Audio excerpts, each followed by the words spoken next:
Hey, welcome to the Infinity Bros podcast, the only podcast that is perfectly balanced, as all things should be. I'm your host, Max Mosier, here today to review Doctor Strange in the Multiverse of Madness. I'm one of 6 rotating Infinity Bros today with one other Infinity Bro. It is my bro who loves Moon Knight and Doctor Strange. It's Infinity Bro Jarret. Jarret, how are you? I'm doing fantastic, man. We're eating well as Marvel fans. It's been a very big smorgasbord of Marvel content as of late. And to come fresh off of a Moon Knight review, which you can check out our season 1, Moon Knight review with Jarret, myself, and Robbie a couple days ago. You can check that out. Check the link in our show notes. But Jarret, I'm feeling pretty good going into this one. Obviously, I'm a big Doctor Strange fan. I'm sure we have some new listeners here, excited to hear our thoughts about it, trying to get some more content on the subject.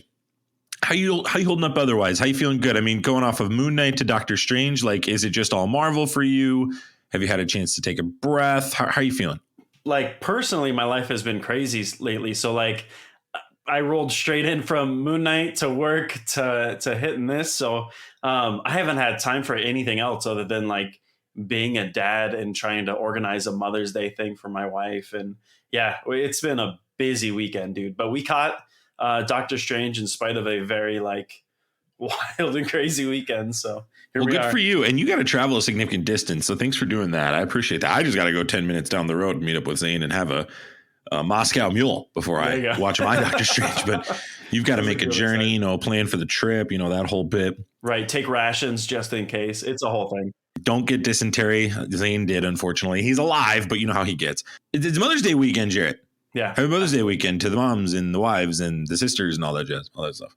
Yeah. Hold on real quick. Who's the mom of the Infinity Bros? Mom of the Infinity Bros, for sure. It's either Isaac or Robbie. Yeah, that feels right. I feel like it's got to be Isaac. Isaac's the mom that their soccer kid is playing, and they're really bad. But afterwards, they're just bragging it up. Like, oh, yeah, Zane did so well. He hit the ball twice with his foot, once with his hand. We're working on that, but he did okay otherwise. So, yeah, Mark got in a little trouble the other day. He told somebody his opinion. So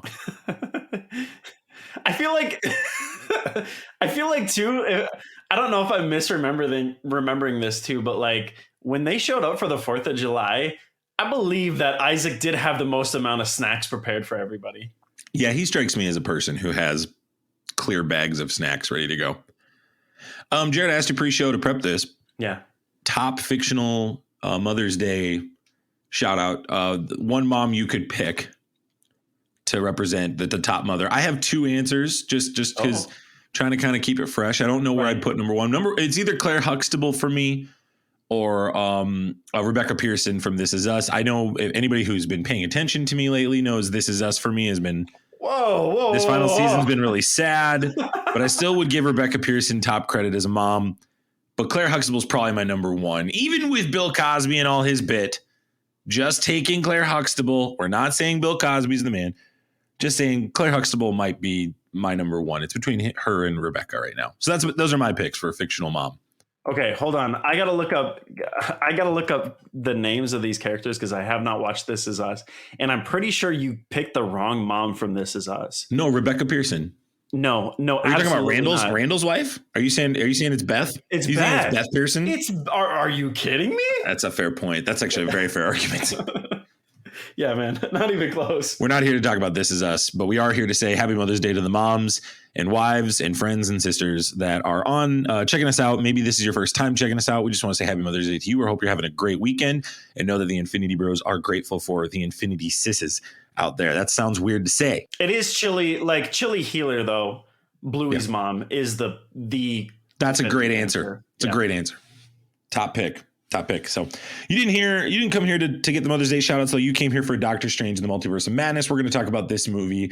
The Doctor Strange casts a forbidden spell that opens a doorway to the multiverse, including alternate versions of himself whose threat to humanity is too great to the combined forces of Strange Wong and Wanda Maximoff. It's directed by Sam Raimi, written by Michael Waldron, starring Benedict Cumberbatch, Elizabeth Olsen, Chihuatel Edufour, Benedict Wong, Xochitl Gomez, Rachel McAdams, and others. I will not name the others because we have not given a spoiler bumper warning yet. So before we do that, we want to make sure that you're familiar with our rating system and how we rate things on this show. So we're going to reference characters, plot lines, direction notes, things like that. Those are things we will rate, and this is how we will rate them. Here on the Infinity Bros podcast, everything is ranked from a 0 to 6 point scale. 0 meaning horrible, and 6 meaning absolutely excellent. If all of the Infinity Bros rank something a 6, it gets an infinity step. Additionally, moving forward, we are going to spoil pretty much everything about this movie. So if you have not seen it and you have a desire to not be spoiled from this movie, I'm going to have you pause. Thanks for listening up to this point. Come back after you've seen the movie. Or if you don't care about hearing the spoilers, just know they're coming in full-fledged from this point on. This is your spoiler warning. This is... Prepare yourself. An Infinity Bros. Prepare yourself. Spoiler. Warning. Let's dive into these spoiler reviews, Jared. Let's go ahead and get after it. We do have a couple Infinity Bros that sent some into us that we want to review real quick. First, I'm going to do Infinity Bro Isaacs, then we're going to go to you, Jarret, on your review, okay? So this comes from Isaac Edlund, one of our Infinity Bros. Doctor Strange Multiverse of Madness was an incredibly fresh new entry to the MCU. Truly a superhero movie that we have not seen before. It dives right into the action and doesn't stop. This is possibly the darkest entry to the MCU we have received yet. Sam Raimi brings some brilliant horror elements to this film.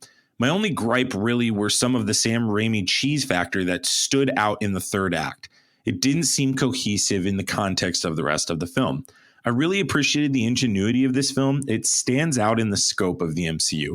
I give this a 5 out of 6 Infinity Stones and can't wait to dive into what this film opens up for the future of the Marvel Cinematic Universe. Jarret, we're going to pass it off to you. What's your rating of this movie? Did you want me to tack on Mark's as well? I don't know if you saw his. No, I can take care of Mark's. I got that for you. So for me, and we'll get into this pretty heavily, but I'm sitting at, I'm going to get so many people mad at me with this. I thought it was like a hard 3, soft 4. Like, I loved the horror elements. I thought they were great. This was a cool scare. Sling ring to your head. Yeah. Where are you going, 3 or 4? I think I'm sitting at a 4 right now, but the longer I've been stewing in this, the lower it's dropped. Okay. You would have asked me last night, it would have been a 5.5. Can you give a little more real quick? I interrupted you. I apologize. Yeah, no, you're good. I think the horror elements were fantastic, right? Like, this was a scary movie. I was surprised at how like adult this was. There was kids in the theater with me who were like 5 and 6. And I was like, you should not have brought them to this film. No. But for me, the story wasn't there. Some of the characters were endearing, but man, it was like way cheesier and dare I say, like, worse and poorly written than I had hoped for. There were cool moments, but I felt like overall it didn't land the plane for me. Which is very strange because Michael Waldron directed Loki, which you and I have touted on previous episodes, specifically with Moon Knight. We ranked all of our favorite shows, and you, me, and Robbie all said Loki's our favorite show of the MCU. He's also been a producer on Rick and Morty from 2014 to 2020. So this is not just some slouch. This is a guy from the Dan Harmon umbrella.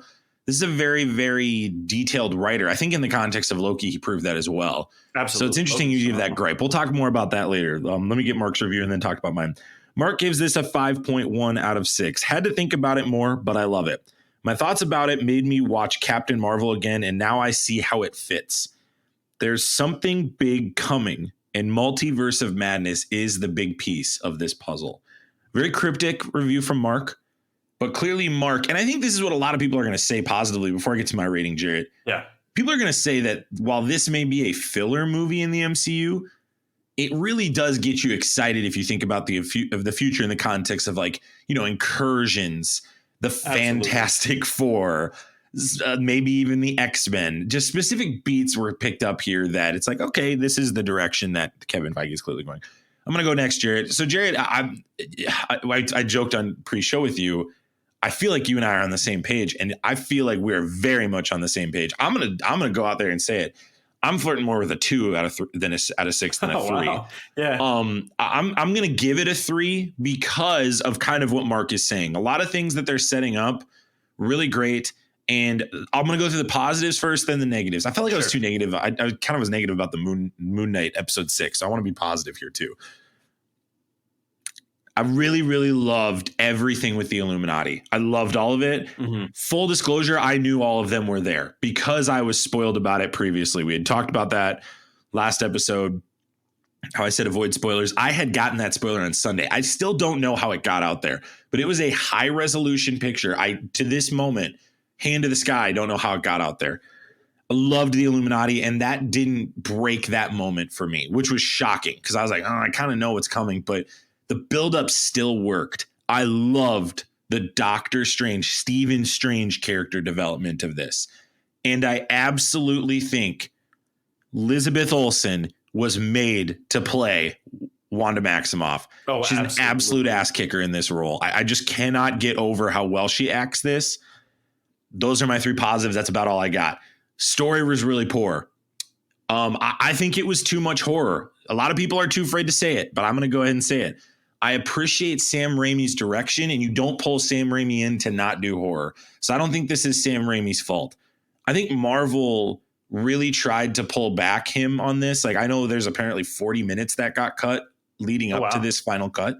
He has been on the record of saying, I think Marvel might have picked the wrong director for this. I think this is a Sam Raimi movie. So if you're a Sam Raimi fan, congratulations to you. But if you're a Marvel Cinematic Universe fan, I don't think this is the movie we needed. I think there were significantly better ways of doing it. I think the third act was awful. I think the only good thing about the third act was the fight between the 2 strangers with the music notes. After that, it was not only just cheesy. I'd echo that with Isaac. I would say it was poorly written. I think you have all this buildup in the first 2 acts to fall flat on your face in the third act.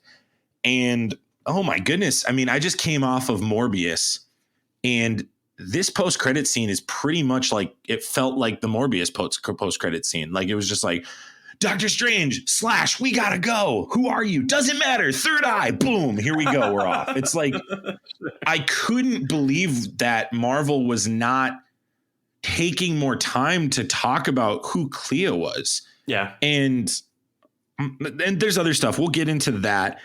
The long story short of it is this is going to be a polarizing film. I think there are going to be Marks and Isaacs who walk out of this and go, it's 5 out of 6. It's a great movie. How do you not love this movie?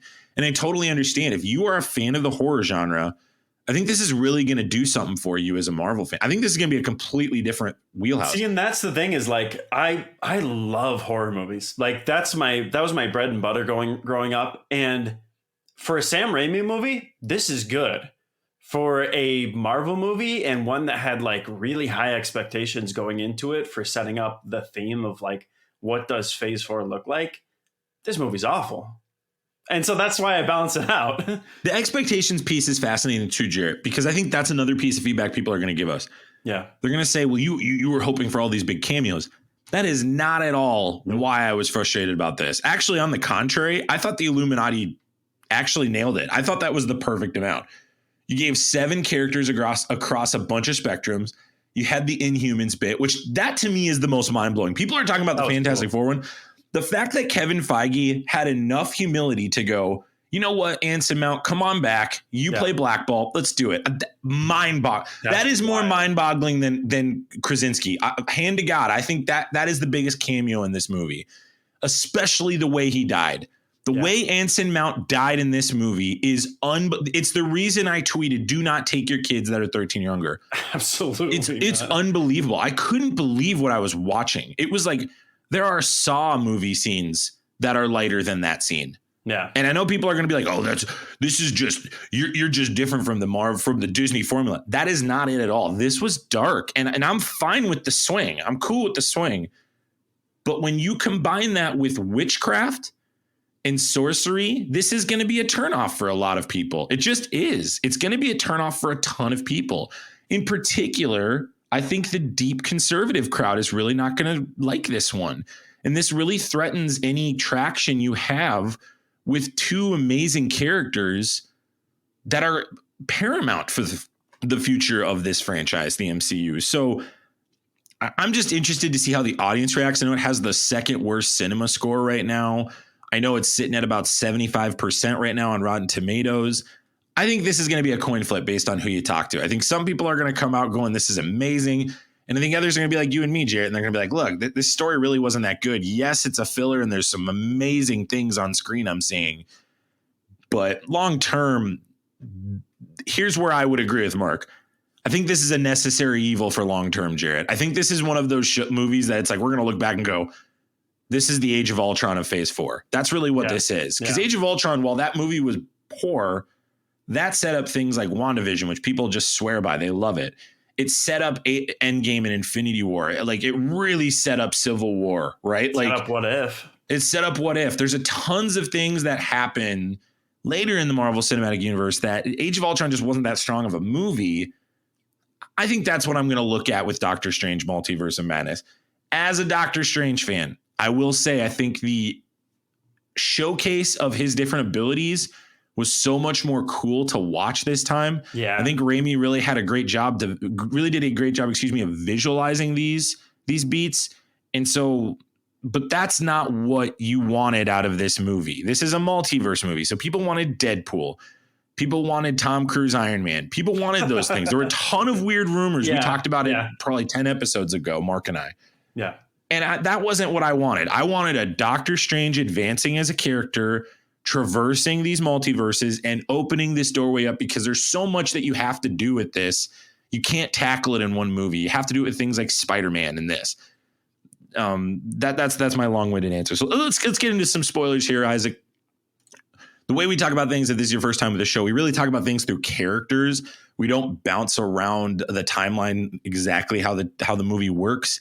So just know that. I apologize if that's frustrating for you, but that's just how we do it here. So let's start with Benedict Cumberbatch, Doctor Strange himself. How did you feel about his performance in this, Jarret, on a rating scale? And also, how did you feel about his variants, in particular, the variant that we find out the Illuminati have to kill, which, by the way, another great scene with Black Bolt killing him was awesome. Dope. I'm sorry, just crazy. Yeah. Go ahead and tell me your thoughts on Benedict Cumberbatch acting in this movie. There was a big craze there, and I think we're still living in it, where like they just threw him into everything. Like, didn't matter what the role was, he was just everywhere. And I think we know his acting chops, right? We've seen his acting chops. I really like the way that he played the different variants. They felt different enough. The way that he used his voice and everything, I think, added to the experience. I will say, of the like different versions of a character we got this week, Oscar Isaac is still taking it home, but Benedict is up there. Like, he still made it work. I think it was fantastic. I still think the acting was phenomenal, even if the writing didn't carry it. But yeah, that's where I'm sitting with this. Do you feel that his character advanced as a character? Do you think, like, I know we're being negative about the movie. Sure. Do you think how they tied him and Rachel McAdams together in this and really had this dialogue of, we just were never able to catch each other at the right time? Did that work for you? I think the story worked. The individual beats within it maybe didn't, but I think the overall arc that he journeys through this makes sense, even if like there were so many just god awful cheesy lines. Yeah. Especially in the third act when she's like talking him through his dream walk or whatever. Oh my gosh, yeah. That was dreadful. That was awful. Yeah. But I actually really enjoyed, especially the scene at the end where he's fixing the watch. Like, I think the character growth there and the fact that she gives him that honor of like, no, this is a different Strange. He's grown. Like, he something is different about him. I really appreciated that. And the bit with Charles where he says, let's see what kind of Doctor Strange you will be. Like, I liked that. I thoroughly enjoyed that. It's clear that Xavier looked in his mind and saw who this Doctor Strange was and was like, this is a different guy. We don't have to worry about this right now. Now, they kind of inceptioned the idea of the Darkhold, and we'll talk about that a little later. But here's kind of where I'm trying to describe this with people. So I'm at a barbecue today, and somebody asked me how I like this movie, and I said, I still don't really know. I would say that I liked how Benedict Cumberbatch did in this. I think he did everything he could with what he had. I loved his progression with Rachel McAdams. She gave everything she had with this. I do not like how Rachel McAdams' character was dealt with. They gave her the worst lines, dude. Like, Rachel McAdams has the chops. I cannot believe how bad her writing was. I cannot. It's like, so I'm going to totally 1 out of 6 Dr. Christine Palmer. Yeah. the only reason it worked was because he looked her in the eyes in the third act and said, I love you. Like he interrupted her and I said, I still love you. And that worked for me. That landed for me because of the scenes we saw with the wedding at the beginning. Yeah. But like her wedding was weird. How she's like just talking to him and not with her husband. That's weird to me. That was weird. Additionally, the line she says in the third act where she says, you're the Sorcerer Supreme, use the undead. And that's like the trigger for him to make this cape of zombies. I can do that. Like, what? I'm like, get the heck out of here, Marvel. This is not what you guys are doing right now. And between that and her just being a super intellect in the second act, then all of a sudden transferring into a damsel in distress. Right. When the things get south, it's like, who is this character? Is this woman? Is this a different tough woman? Or is this a fearful, scared person? Like, come on, let's clearly define who this is. This woman was strong. She's working for the Baxter Foundation. I'd like to think she's a little smart. She's smart enough to not need America Chavez to pound that glass to open it. I'm sorry. I just don't buy that. I think this was, and I feel for Rachel McAdams because it's the same thing with her as Natalie Portman. It's like, you're just there to be a body in these scenes. This was awful for her. Absolutely awful for Rachel McAdams. 1 out of 6. For all my gripes about the first Doctor Strange was, I think it was good, not great. She acted her heart out in that one, and it was way, way better written. This felt like a betrayal of her character. Completely. I feel bad for her. I don't think Natalie Portman's going to get this because obviously she's got a way meatier role coming up in the Thor movie. But Rachel McAdams should bow out after this. Yeah. She should get away from this and say, thank you for your time. I don't need to be doing this anymore. I don't need the paycheck. I can do other projects. This was so bad. Let's talk about another character I had frustrations with, Jarret, and maybe you'll agree with me. Benedict Wong's Wong. I hated the fact that he's the Sorcerer Supreme and he is bending over backwards for everybody. He's bending over backwards for Doctor Strange. He's bending over backwards for Wanda. I don't care if 4 people are about to die. That is not what the Sorcerer Supreme does. The Sorcerer Supreme looks at Thanos dead in his eyes and says, you're going to kill Iron Man. Take this because I'm going to go ahead and gamble on half of the whole world. And Wong can't do it for 4 people. Get out of here. 1 out of 6, Wong. I feel terrible for Benedict Wong. He's done a great job in Shang Chi. He's been great in all these films. This was worse than Rachel McAdams. Rachel McAdams at least had something there. There was chemistry with her and Benedict Cumberbatch. Wong was just a baby. He was an awful hero in this. And shame on Marvel to do this to Wong, who is a central character to the Doctor Strange arc. And Benedict Wong is a tremendous actor. I cannot believe that we let this happen. I cannot believe that he was just relegated to living on a mountainside, taking Wanda to the mountain, and then just totally being. And yes, I understand in these movies we have to get exposition, but like that was all Wong did. That was all he did. And even when Wanda's talking to them, that should have been Wong talking to her, not Doctor Strange. He's not the Sorcerer Supreme. What is going on, Marvel? What is going on? Do we not know if he's going to give it back to Steven, give it back to Steven. I'm fine with it. But my biggest gripe of this movie is how they handled Wong. Wong was absolutely awful. I'm off my soapbox. Go ahead, Jarret. You're good. And I think you're onto something here too. So I actually went back and watched the first Doctor Strange literally like hours before I went and caught this one. And he has such a backbone in that first movie. Like he doesn't let anything go. Exactly. He's like this stoic, the only time he breaks is the one time that he's listening to Beyonce. And I know that they're doing something different with him because of Shang Chi and blah, blah, blah. But you're right. Like, this is not the Sorcerer Supreme, guys. This just isn't. And he says, so he makes the remark that like in the grand calculus of the multiverse or whatever, he tells him to steal the powers from America at the end. Right.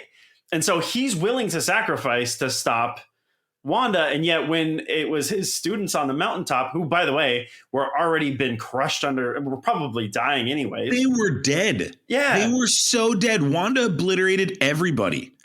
And he was just like, I can't do this. You don't give up the Darkhold. I'm sorry. If I was reading a Doctor Strange comic, Wong would die in that moment. He'd be dead. the true Wong would die. And maybe I'm being a mouth-breathing nerd right now. Maybe that's what I'm being, and that's fine. I'll live with that. You can say Zane. That's okay. I'm just being real here. Like, this is not the Sorcerer Supreme. I mean, to watch Strange deal with in this whole movie, which I liked, by the way, how he's dealing with giving up the time stone, and it's brought up several times. Yeah. And then to watch Wong just give up the Darkhold over 4 people was such a, like, one, it's like clearly Wong shouldn't be the Sorcerer Supreme.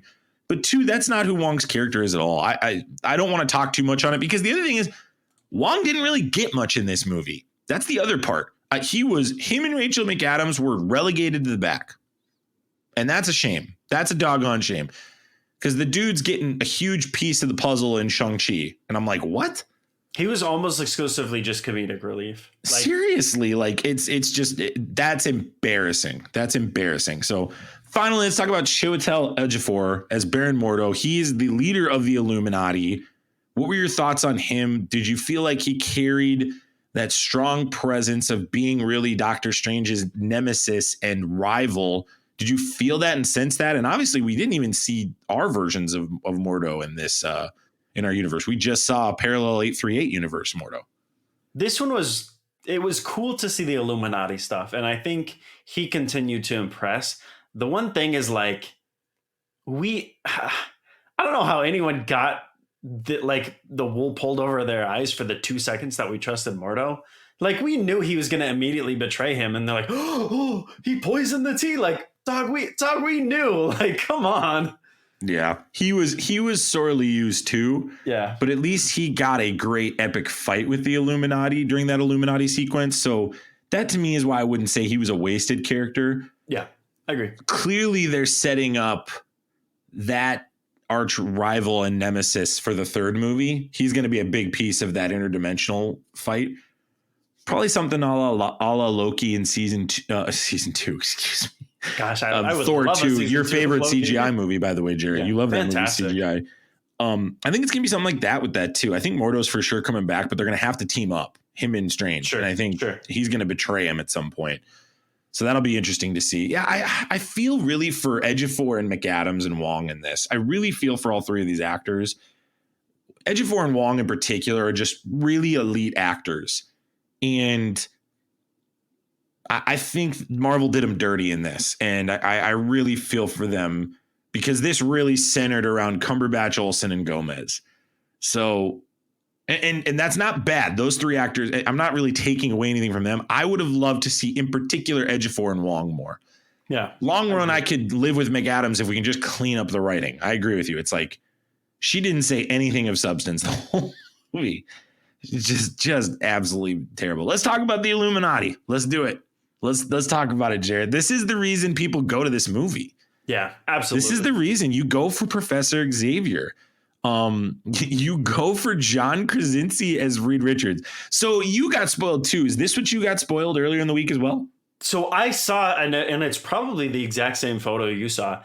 I saw the Illuminati, and my immediate reaction was, this is a deep fake. Like, somebody did a really, really high quality deep fake.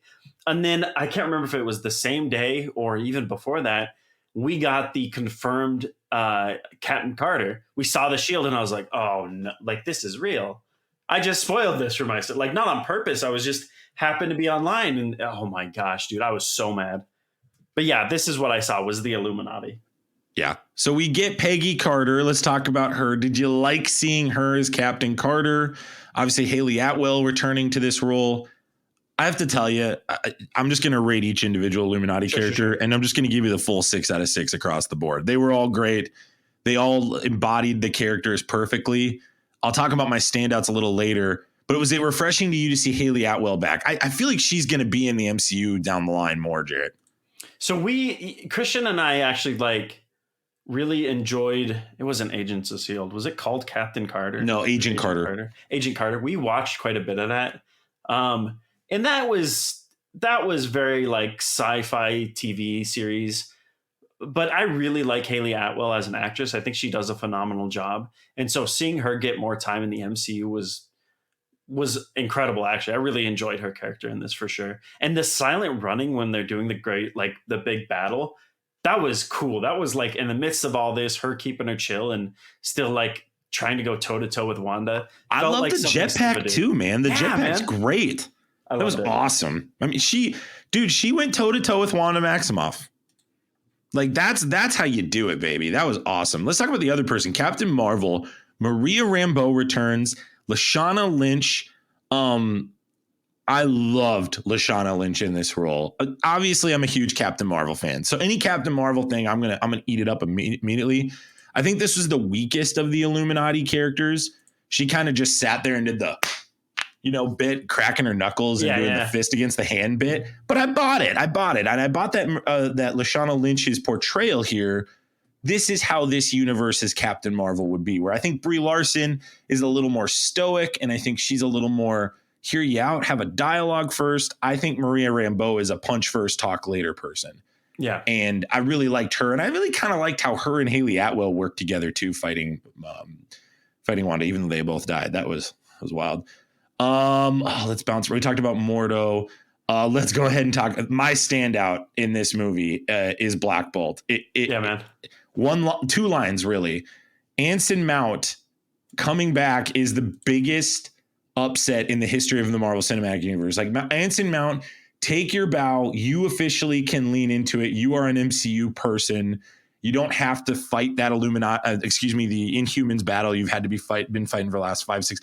That poor guy. I mean, imagine you sign up for that show, Jarret, and like that happens. That show was awful. It's so bad. And I'm thankful that Kevin Feige was, I said it before, but I'll say it again. His humility to let him come back and be in that role and have him be like as massive as he was in that limited 10 minutes was really, really special. That was fantastic. I loved seeing him. His outfit looked 6 out of 6. The joke Stephen Strange was making with him, even the pointing stuff. I was like, this is out of the comic. This is Black Bolt. I'm finally getting my Black Bolt. This 5 minutes is better than everything from the show. I really loved it. His death was the craziest death in the MCU, Jarret. And that's the thing too, is like, I think there was definitely some horror stuff leading up to this, but that's the moment where it completely turned for me. And I'm like, holy cow, this is not what any of us thought it was going to be. And it was cool. It was very visually like jaw dropping. The only thing, and one of my biggest gripes about this movie is like, Mr. Fantastic is the smartest dude in the multiverse, or at least up there, right? Yeah. He's not just attacking Wanda by stretching his hand. Completely agree. Well, and then he immediately tells her, like, his mouth is the thing you got to deal with. Look, his mouth is what you got to. And I'm like, you're an idiot. Here's where I'm still going to give. So here's what I'm going to do. I'm going to give Krasinski a 6 out of 6. Absolutely. I'm going to give Waldron, the writer's portrayal of this, a 4 out of 6. Sure. Does that make sense? Krasinski embodies the character perfectly. Absolutely. If you tell me tomorrow that Fantastic Four has him leading it with Emily Blunt as his wife, I'm signed up. Let's roll. Yeah. Let's go. I'm ready to go. No problem. He's the guy. This is what I'll say, though. I'm completely in alignment with you. If they're going to do incursion stuff, then this Reed Richards in particular has God-destroying weapons in his arsenal. Yeah. He's got a transportation system that's getting him to a specific chair. You cannot tell me his game plan to fight a witch that's traversing multiverses is to explain Black Bolt's power and stretch his arm. Can't buy it. Can't buy that. Really, really poor writing. They name dropped the Baxter Foundation right away. And I was like, when they name dropped the Baxter Foundation, my jaw dropped. And I knew about the cameo. Yeah. And I'm like, holy crap. I'm like, cool, we're getting scientist Reed Richards. And we're like, nah, this dude's an idiot. Here's the other thing. And this is a side note. If Krasinski directs Fantastic Four, Jarret, are we upset about that? Absolutely not. I love A Quiet Place. Because that's kind of what I think they should do. I think that's what Marvel should do. They should have the first director/actor do it. I guess Taika Waititi counts too because he's playing Korg. But let the star be the director. Yeah. He added Korg as like, he just wanted to throw himself in there. He wasn't the lead, but like, right. I think John Krasinski, with the 2 films that he's given us, has the chops. Absolutely. And it fits the mold of how Marvel does this. They pick guys that are kind of up and coming. And I think Krasinski's an up and coming director. I agree. What a journey for that guy from The Office to now, though, right? I love it. Like, you got to think John Krasinski was thinking to himself after this movie came out, like, holy crap, I just played Reed Richards and I'm already the best Reed Richards of all time. He sort of teased it, and I don't know if it was intentional or not, but there is a bit where he used to do, I can't remember what it was called, but in the height of the pandemic, he did that like weird news series on TikTok. Sure. Yeah. And there's one, and people are clipping it now like crazy, where he says, where I think his daughter or something drew a comic of him. And he's like, and that's the closest I'll ever get to playing a superhero. And then he stares at the camera. We're idiots for not catching that sooner. But this dude, he's eating it up for sure. Good for him. He deserves it. And honestly, after this, it's going to be really difficult for Feige to not pick him. It's going to be very difficult.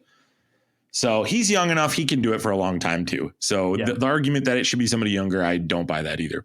Let's get into some of the meatier characters. Let's talk about Xochitl Gomez, who plays America Chavez. Obviously getting a little political right now. There was a lot of countries around the globe saying, hey, we're not going to take Doctor Strange because her mother's had a lesbian relationship on screen. I got to tell you, Jarret, for what I saw, I was like, that's the reason you're not sending this movie out? Yeah. I was like, this is the reason. I was like, this is barely anything. America Chavez is bisexual or lesbian in the comics? I believe she's bisexual. I could be fine, wrong. whatever. She's one of the two. Sure. It's a rainbow pin. If this is what we're getting mad about, this is ridiculous. This is ridiculous. I just want to make that point first. Ridiculous that other countries are like it's like maybe 30 seconds in 30 seconds. That's like ridiculous. It's like it was so stupid. I eye rolled and thought of all that when I watched it, but huge standout in this to me, Xochitl Gomez, 6 out of 6 to her, Jarret. I really, really loved what she did in this. I think with the limited time she had, she was great. She embodies the character of America Chavez, who is a newer character for a lot of people that haven't been reading newer comics in the last, I'd say, decade. But man, Jarret, like, it's clear and obvious she's going to be the main piece of this puzzle for the phase 4 and on. Like, she's who the young Avengers are going to have to protect. She's a powerhouse, dude. And like, I got to say this, Sochi is charming as heck. She killed it, dude. She was fantastic. I really, really liked her. I really thought she was really fun. She embodies this character. Obviously, we never had this character on screen, and this character is newer in the context of comic ages. But I'm welcome for it. And I think with how they're slowly building this young Avengers core, I really am okay with her being the centerfold moving forward. I really am excited to see what they do with her. I would have liked to see when she hit Wanda for that to be a little more of a powerful punch, because for those that don't know, when she punches people, like, she literally disintegrates them. Like, her punch is the most powerful punch in Marvel Comics. I would have liked to see that be a little more displayed. So I'm again going to put that on Waldron, and I'm going to put that on Raimi, that wasn't displayed and showcased as well. But doggone it, Jarret, I'm with you. She was enduring. She was charming. And even with the story that was limited of her backstory, perfect way to describe it. I accidentally opened a portal and it took my parents. And now I'm frustrated, and I've been working through multiverses ever since.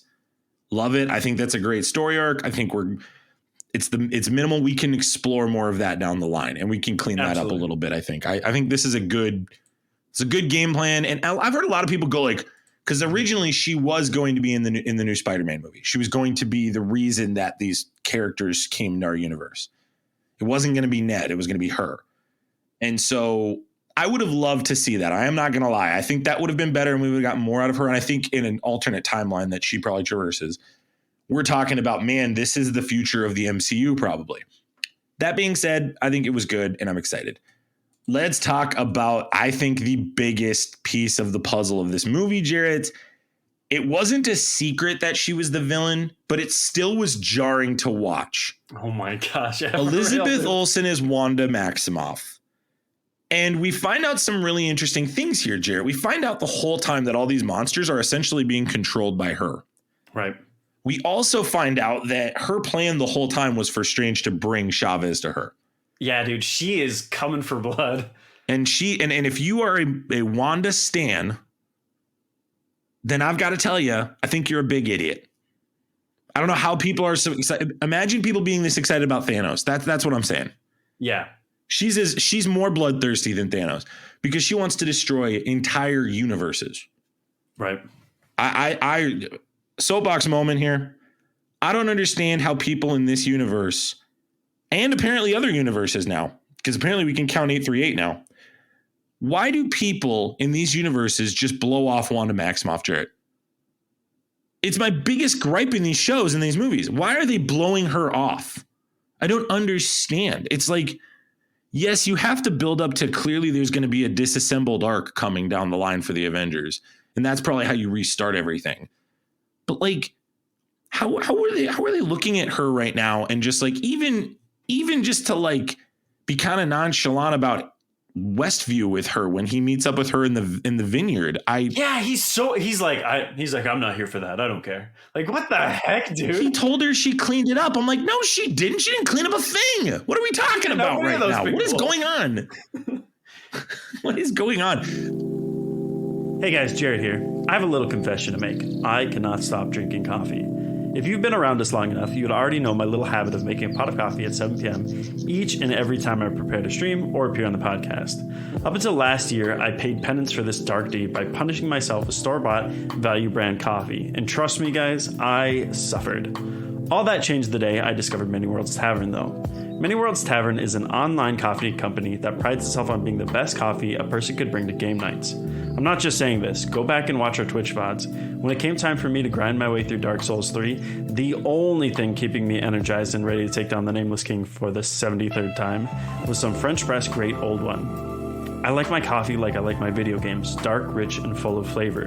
Great Old One did that for me. Many Worlds Tavern is more than just your run-of-the-mill coffee company though. They give back $1 of every bag they sell to gaming-related charities. That's insane considering they're already footing the bill for ethically sourced, fair trade, and sustainable coffee. On top of that, at its heart, Many Worlds Tavern is coffee for gamers. Each and every month they offer a special blend unique to that month known as their Treasured Realm. These are fantastic coffee blends paired with special RPG-related bonuses, such as magic items you can slot into your D&D campaign. If this sounds like your cup of tea, or well, I suppose coffee, you can find this and so much more at manyworldstavern.com/theinfinitybros, or use code THEINFINITYBROS, all one word, at checkout. And now, back to your regularly scheduled shenanigans. I heard feedback from one person. They said, it's going to be really tough to watch this if you're not a WandaVision fan or if you haven't seen WandaVision. Do you think the general audience that hasn't seen WandaVision is going to enjoy and get a lot out of her character development here, Jarret? No, there's no way. Because like the whole thing pivots around her kids that aren't real. And even in WandaVision, right? Like that takes place, what is it, like one bad week? And that's about it. And so even those of us who have seen WandaVision are like, really? Like this? You're going to tear apart entire like universes for this? Your kids that you made and could probably make again? Like, what the heck? Yeah, I don't know, man. If you haven't seen WandaVision, none of this makes sense. Should Benedict Cumberbatch have had his cameo in WandaVision to make this better? Yes, absolutely. And I think there should have been stakes. So do you think this scene is more impactful at the vineyard if he's in it? Or do you think if it's in it, it kind of is like, okay, why are you in it? And then you're not caring. I think we need to see, need to see more of that transformation, right? She goes from, like gaslight gatekeeping girl boss to like Satan, you know, like just like that. And two, like nobody cares. Why does nobody's bothered by this? This is one of my biggest gripes of the whole movie. We're getting to it. You're finally catching my drift. My WandaVision hate grows every day, Jarret. I'm finally getting it. I am so like getting fed up with people saying WandaVision's good. At the end of WandaVision, Rambo tells her, no one will know what you sacrificed. Excuse me? At the end of this movie, what does Doppelganger Wanda do? Strokes her face and says, I'll take care of them. Right. What on earth? What are we doing? Like, honest to... What? That woman possessed your body and tried to essentially take over ownership of your kids. And was going to murder you. And like, she knew that. She's going to murder your whole universe. She just murdered your Illuminati, who are essentially your Avengers. What is going on, Marvel? Yeah. Why are we blowing her off?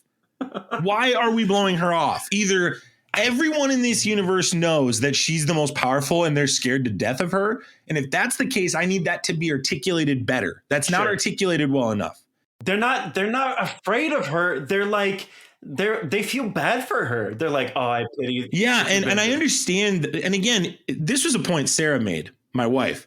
She said, well, then how come nobody else is feeling bad for Black Widow's sister? How come nobody else is feeling bad for Tony Stark's daughter at the level they are Wanda? Right. Like, we're just letting her possess a town. We're just letting her take over an entire vineyard. Lord knows where that is.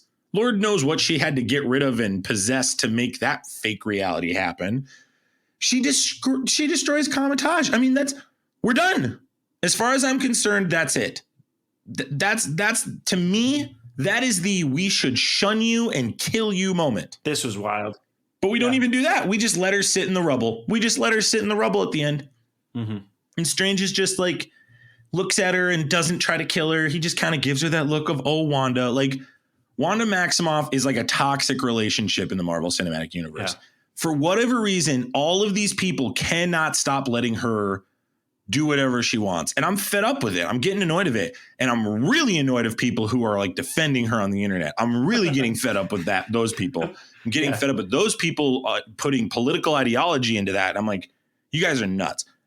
That's my soapbox. Any other thing you want to say before we talk about Elizabeth Olsen acting in this? Sorry. I want to toss in this too. Like, we talk about how it, like, okay, I'm going to lay it out for you guys.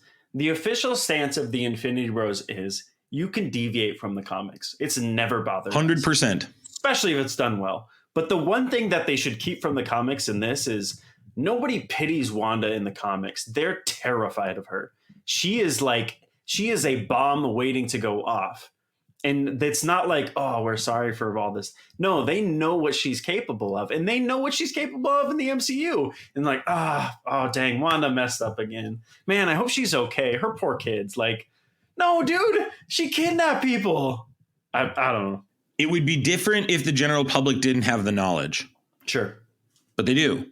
Because Westview happened and Doctor Strange tried to communicate that she like did the right thing. Excuse me? How did she do that? She locked kids in houses for weeks. She had those people on the edge of town like frozen because it was too far away from the hex or whatever. And like, what did she do for those people? They couldn't move for a week. Yeah, nothing. Yeah, not a thing. I can't. But I think WandaVision is just. It really does do its job in terms of like getting me going. I'm super invested in that story. I'm gonna give them credit there. But and maybe Marvel in the long run, maybe they're winning with that.Maybe I have to keep going back to that arc. Yeah. Elizabeth Olsen, separate of this character, my gosh. I mean, just like this woman she is the centerpiece of this universe right now. Yeah. We talked about Oscar Isaac needs to come back for the street level heroes in our last episode of the season finale. I mean, she has to be the main villain moving forward, or she has to be the biggest piece of winning the multiversal battle. I cannot not have her in these future movies. If we can write correctly what you're talking about here, Jarret, where everyone's scared of her and trying to kill her, that's the arc I want to see. I'm gonna pivot here real quick and talk about one more thing. Everything Everywhere All at Once has an amazing scene where the main villain in that movie has a hallway fight similar to Daredevil. And what they do in this, and I won't give away what they do exactly, but they do just random gobbledygook to this group of goons. Like one guy gets turned into a clown and then she kills him by poking his nose. Like just off the wall crazy. Sure. Totally like what is going on, but it's horrific what you're watching. Yeah. This is what I want from Wanda Maximoff. I want what she did to Black Bolt with everybody. I want her to remove mouths and like Reed Richards, she turned him into string cheese. We didn't even talk about that. Like that was terrible. That was wild. I want to see Wanda Maximoff turn Spider-Man into a million spiders. I want to see her turn the Iron Man suit into physically a block of iron. Just things like that, where it's like it's on the nose, but it's like there's nothing you can do about it. It's terrifying. Yeah. That's what I want to see. And I really think we're building up to that right now. And I think there's even to Jarret a chance now as I've years ago, Elizabeth Olsen said there's no way they're going to do House of M in an interview for Age of Ultron. And look where we are now. It's like we're one movie away now at this point. Yeah. We're one movie away. I think there's a real chance that Marvel could say no more multiverse. I think Wanda Maximoff is going to say no more multiverse. I don't think she's going to say no more universe. I think she's going to make Battle World. Ooh, I think that's what's going to happen. Okay. Wanda Maximoff is going to create Battle World. She will be the Doctor Doom of Battle World. She will be the main one. Everyone's going to be gunning for her. And the only way they're going to be able to stop it is to use her kids and Vision to do that. So that's really my big, this is where we're going with all this incursion stuff. You really do need the Fantastic Four. I totally see why they're making a Fantastic Four too. You need Reed Richards to be the person explaining how incursions work. And not this Reed Richards. And not the Reed Richards pointing at Anson Mount guy. We don't need that guy. No, that's for sure. But Elizabeth Olsen, sorry, I went off track. Elizabeth Olsen, 6 out of 6. Marvel signed her to 10 more movies. Get her on everything. You need her central, whether that's anti-hero or villain or whatever it is. She plays, and like, let's just give props where props is due. She plays a terrifying villain. She's like, frightening. This was like, I one of my favorite moments in Star Wars, and it took years to pay off. But the scene at the end of Rogue One where Vader like ignites the lightsaber and just like, that's what this felt like the whole way, start to finish. Like, she pursued them like slowly and aggressively and doggedly, and like nothing could stop her. That was best horror elements of this movie were her chasing people. So it was her coming out of the mirror dimension. It's her turning the corner in the tunnel. It's her turning Reed Richards into string cheese. Elizabeth Olsen played the horror in this in such a way that was so unique and amazing.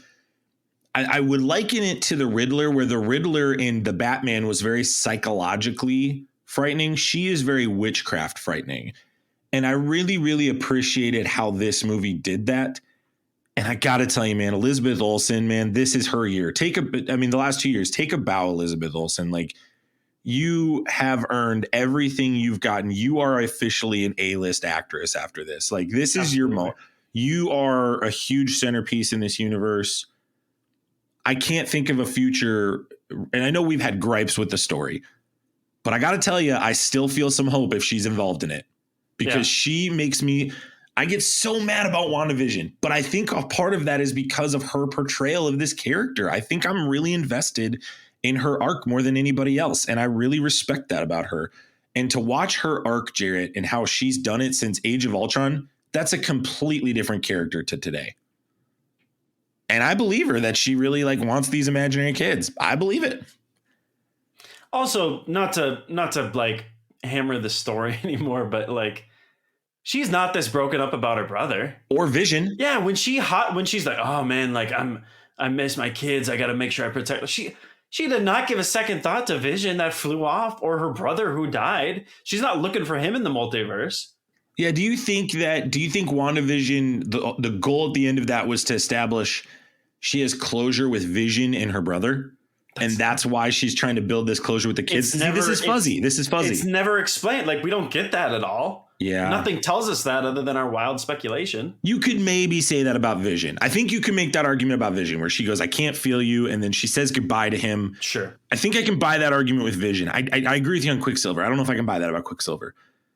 But you're making a great point. In these multiverses, there's definitely multiple Quicksilvers and there's definitely multiple Visions. Absolutely. There just are. So let's talk about, I think we've covered pretty much everybody. Anybody I'm missing, Jarret, that you want to highlight at all? Or Balder the Brave was in it. Obviously, Sam Raimi always puts, oh my gosh, I'm forgetting his name right now. Forgive me. Wait, Balder the Brave? The cameo. Oh, Bruce. I'm sorry. Sam Raimi always puts in Bruce Campbell in these movies as well. Did you enjoy Bruce Campbell's cameo where he's hitting himself for a couple weeks in that 838 dimension? I thought it was funny. Here's the thing. I stayed for that second end credit scene, and we actually got kicked out of the theater. So I waited at the door for that second end credit scene. I literally what kind of theater are you going to? Dude, it's so back. It's so backwater. But they kicked us out of the theater. I waited at the door, and that was the second end credit scene. And I was mad. Like, if this had been a better movie, that would have been a funny joke that would have landed. I was like, really? You're going to give me the worst 2 hours of my viewing experience so far, and then you're going to be like, screw you, there's no second scene. Go home. I was mad. One question before we get to Clea, and then we'll close out the show. Did you appreciate the multiverse traversing and how they kind of showed obviously in one multiverse, we got to see the Living Tribunal was in the background, which we didn't talk about that. And we're not going to get into that today, but that really opens up a can of worms. and we kind of get all these different types of multiverses. I was personally disappointed that they didn't have more cameos in that. That to me is where you really could have put more cameos in. I think that was a missed opportunity. And I don't know if that's because they don't want to set things in motion for the future, and maybe that's their game plan down the line. But I was disappointed by that. Your thoughts? I thought it was interesting. I think they definitely could have done more. Like we got cameos in the form of everything in what was the universe 381 or whatever it was 838. But I think you make it a little more macabre, get a little weirder with it, and they kind of did. Like we got the paint, we got his face splitting up, which we saw in the trailer. But like even Guardians of the Galaxy did this a little better with their whole. And that second movie is a rough watch, but they had some cool stuff in the background. You know, we got Howard the Duck and a few other things. Like, why not? You're playing Calvin ball with this anyways. There's no rules here. Throw us whatever. Like, nobody's Marvel seems to think as of recently these cameos are not important, and I think that's a huge error by them. Every Disney Plus show has talked about cameos they've removed. These movies are talking about cameos they're removing. I got to tell you, Jarret, I think that's a recipe for failure. I think keep what got you here. Cameos got you here. Seeing who's coming next, or seeing Tony Stark walk in the bar of Incredible Hulk, that's how you're here. Absolutely. You got to do it that way. And you can make it weird, but you don't, I don't know. This was a moment I felt was wasted. Yeah, like we've seen Howard the Duck. That's not a character anyone expects to be in the movies, right? Like you can get away with putting like just Easter eggs in the background for fun. They missed it with Spider-Man 2, but I really think Into the Spider-Verse, this is your moment to put that cameo in. Heck, even a Morbius cameo would have been hilarious. Oh, yeah. Like that would have been rough, right? A lot of people would have eye rolled, but I think that would have at least given substance to what they're trying to do. I don't know. Who would you, if anybody, somebody up and coming or not, or maybe like a throwaway Easter egg, who would you put in the background? So currently established, it would be Miles Morales. Sure. I would take cartoon version, and that would be, and I would have loved if he goes into that and then you hear, "What's up, Danger?" Like that's the song that played, and then boom, you go to the next thing. You don't even have to show him. Just do that song and everybody knows what's up. Yeah, we know. Yeah. That would have been perfect. And you don't have to do anything with that. You don't have to, you don't have to work with Sony on that. But I think that would have been really cool. I really would have also probably liked to see the X-Men cartoon get referenced. And I don't know what they're planning on doing with that franchise. I know they're making a huge push to have that come back, the 90s X-Men comic or comic show. Right. But my gut tells me they're connecting that to the MCU too. My gut tells me we're going to see some of those characters in this big crescendo Avengers movie. I just think this is how they're going to work Deadpool and all these. And even like, there were rumors of Tom Cruise playing Tony Stark. The Avengers movie, I think, is where we see those crazy cameos occur. Sure. I think they just wanted to keep this as contained as they could. Yeah, so that makes sense. Let's talk about the final scene. Clea. Jarret, what's your background with Clea? How much do you know about her? I know a little bit, but obviously I want to know. You're much more of a comic lore guy than I am. So yeah. So oh gosh, I'm trying to remember. So this is his wife. Correct. In some lines, depends. Right, and I may be like, this may be a fever dream I had. She is like a creature from the dark dimension that is like obsessed with him. I guess I do know more about it than you. Okay, here we go. She's Sorcerer Supreme of the Dark Dimension. She's the niece of Dormammu. Okay. She's an apprentice of Doctor Strange, and she does fall in love with him. Okay. So that's the direction I think personally we're going. I think the third movie is a return to form of Dormammu and Mordo. Right. You get back to that. There's going to be that Clea connection. And then you'll keep these multiverse things. I think the rest of these movies are going to have some multiverse pieces. Even Guardians 3. I think it wouldn't surprise me if one of the Guardians get lost in a dimension and they have to return in Avengers, or, somebody goes off in another dimension. I kind of can see this is how they ride off into the sunset with some of these characters. Clea really is a very important character in the context of Doctor Strange. And I'll leave it at that because Marvel really didn't give away anything on what they're doing here outside of Follow Me. I got to tell you, Jarret, this is the worst post-credit scene in the history of the Marvel Cinematic Universe in terms of story building, not joking around. Sure. this is bad. This was like, this reminded me of the Morbius post-credit scene. It didn't make any sense. The CGI looked bad. We don't even get a name drop of who she is. So everyone in the room who doesn't know comics like you and I do, we knew immediately. We saw the purple outfit and we're like, oh, it's Clea. There we go. We're good. And you don't even know it's really Charlize Theron. Like, that's kind of another thing. Like, she's kind of dolled up so much that. Yeah. Okay. I don't know. I think this was a really bad scene. This was not explained well. And for a 2-hour movie, you can give me another 2 minutes to kind of explain what's going on. Yeah. Oh, man, Jarret. I mean, I don't know, man. This is really. This was rough for me, man. This was a rough viewing. I really thought I was going to be the only one with these complaints. I was like, man, I'm ready for these guys to tear me apart. Because I think originally yesterday it was supposed to be you, me, and Isaac, Robbie. And then we come to this, and I'm like, okay, maybe I'm not so crazy. Because I had this conversation with Christian. She wasn't able to come with me, and she said, hey, are you sad I didn't go see the movie? And I was like, absolutely not.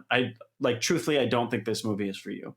And if you want, I can explain to you the 5 big points that you missed. Sure. And we could watch it later if you want. But like, this is the first Marvel movie in a while that I'm like, it's really not worth seeing. I don't think, unless you're a big horror fan. And the huge problem here, Jarret, is it's a huge world builder one.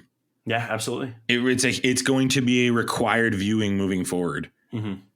And I think Raimi just went too Raimi with it.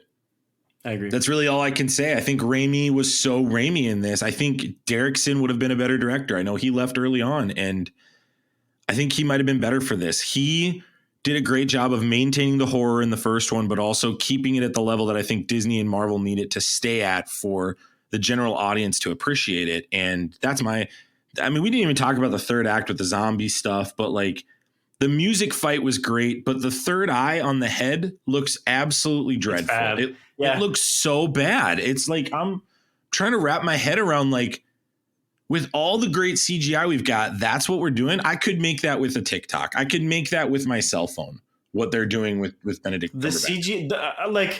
I want to push back on this, not push back on you, but push back because I've seen so many people on Twitter already coming out with the hot takes. Like, I don't know how you guys can complain about the CGI. It was awful start to finish. Like, if you take more than a second to look at the CGI, it's glaringly bad. The first scene, the opening scene was glaring. I agree. I think CGI was not good in this. I'm starting to think these COVID years really kicked Marvel's butt. Yeah. I think these COVID years really were a hard part. I think the next 3 years are going to be significantly better for Marvel. I think they're going to have way more time and ability. Like, it's not going to be these Zoom dialogues. So like, when they're doing these chemistry sessions, like Feige talked the other day about the 10-year preparation for the next decade, them sitting in a room, sure, some of them might wear masks still, but they're going to be able to like let loose and not have to do this on a Zoom screen. And for Raimi and Waldron, they were doing all this during the COVID years. Yeah. I think that played a huge part in this. And I'd reference even other shows. Like, I thought the Deadpool season finale, Moon Knight season finale was rough. I think Hawkeye, the season finale, was really rough. I think just Marvel's got a problem right now with landing the plane on these story arcs. That's all. I think the story arcs, the first and second acts were great. I kind of stand by that with Doctor Strange. First and second act, I'm catching what you're doing. I love seeing Doctor Strange transform. I love his transformation. I can see in Benedict Cumberbatch's eyes his love for Rachel McAdams' character. And I can sense he gave that up in Infinity War and Endgame. Because that was the thing in that movie. We didn't know where she was. And it's like, oh, it's clear. He gave that up. And I loved that. But in the third act, we are like, oh, don't do the Darkhold. I have to use the Darkhold. Okay, don't grow a third eye. I have to grow a third eye. I'm going to take over this zombie. Hey, you're the Sorcerer Supreme. That should be enough. You're right. It is. Wong, thank you. Slingshot these guys. Okay, and then Wanda all of a sudden comes to her senses. Get out of here. Wanda just said she was going to kill multiple universes no matter what. And all of a sudden now she's coming to her senses. No, if Wanda went full crazy bitch, she's got to finish full crazy bitch. America Chavez should have knocked her into a third, fifth reality. I still believe even with that encounter of that universe, that Wanda Maximoff should have looked at that and gone, okay, on to the next one. That's what I think she should have done.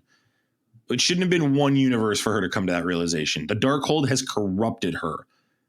It's more than that. It's different than that. I think the storytelling was really rough here. So can we just for 2 seconds? I know we're beating a dead horse and maybe giving this a little more hate than the other Infinity Bros might not like, but there is the moment where Strange is about to do the thing that every other Strange and every other character in this has done, which is to steal America's powers to save the day, blah, blah, blah.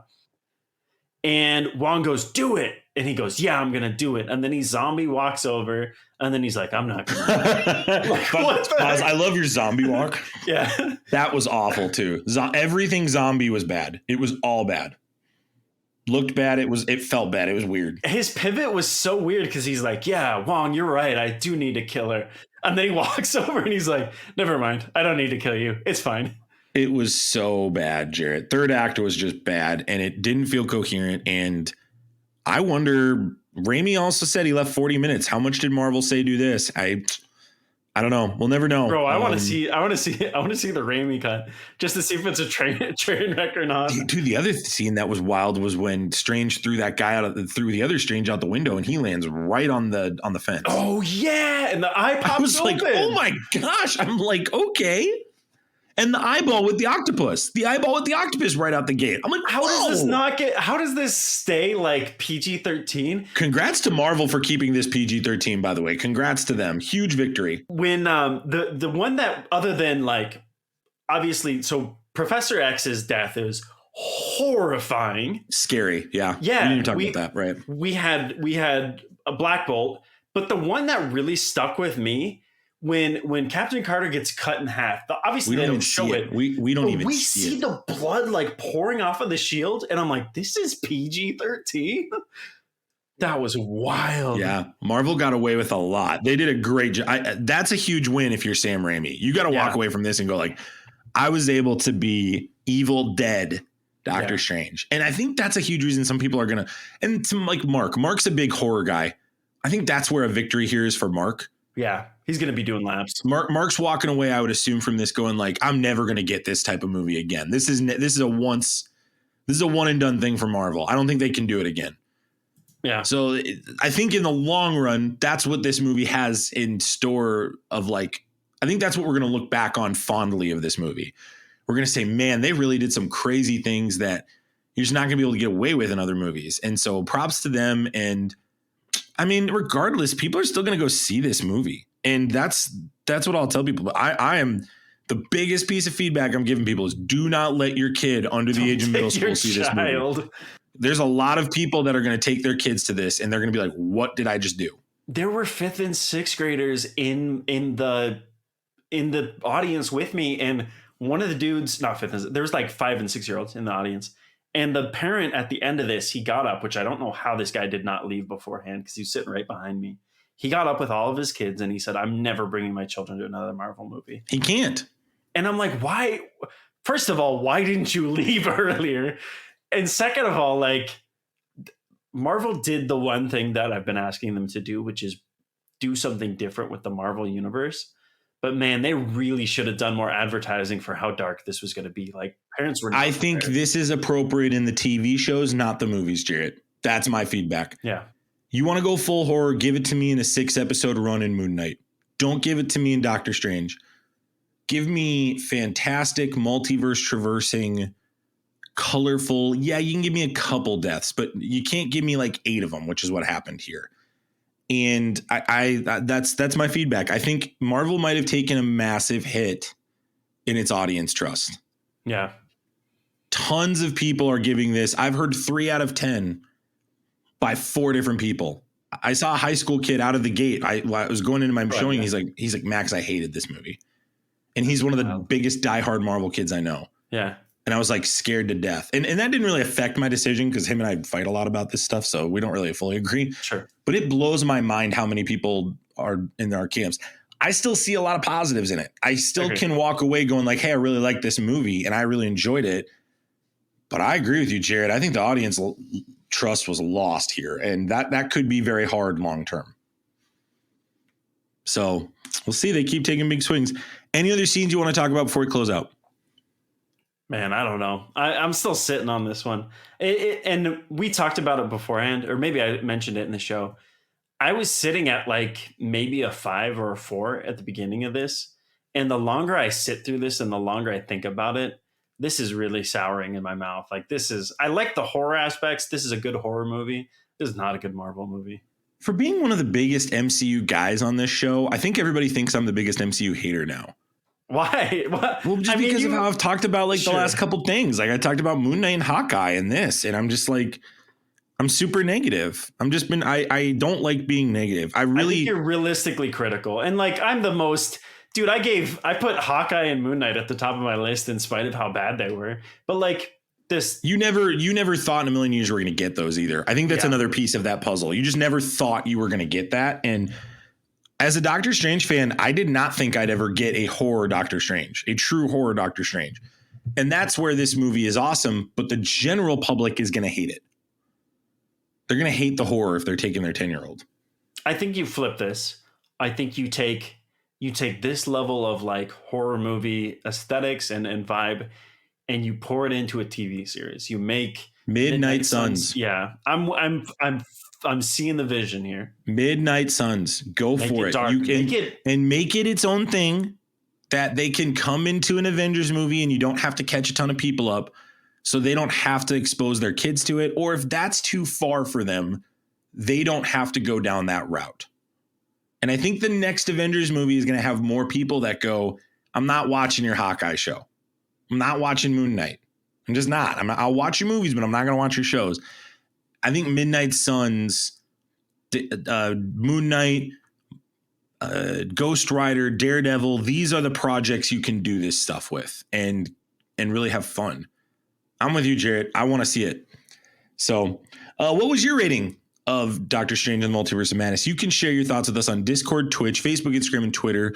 Just click the link in our show notes. You can also hear more from Isaac, Robbie, Jarret, and I throughout the week on Twitch on Monday, Tuesday, Wednesday, and Thursday. We're twitching weekly. Hey, if you're still here, we'd love it if you leave a review for us on our Infinity Bros iTunes account or on Podchaser. One interesting note, for about another 3-4 weeks, if you leave a review on Podchaser, you're going to get 25 cents donated to a food nonprofit that they're sponsoring. So it's going to go help some people that are not getting fed. So you leave us a review, you get 25 cents. You hated us, leave us a review, you're getting 25 cents for somebody that's hungry. So just a thought for that too as well. So Jarret, thank you so much for coming on and being part of this conversation. Absolutely. It was a blast. I'm glad we were able to make this work. Yeah, it was really good. It was really good. And regardless of what we say, I still think go see it. Just don't take your kids. Go make the decision for yourself, because I do think this movie is divisive. And I think that a lot of people are going to walk away excited about it. Yeah, if you're a diehard Infinity Bro fan, or even not, and you're interested to hear some perspective that's not ours, Robbie and Isaac are very consistent in how they stream.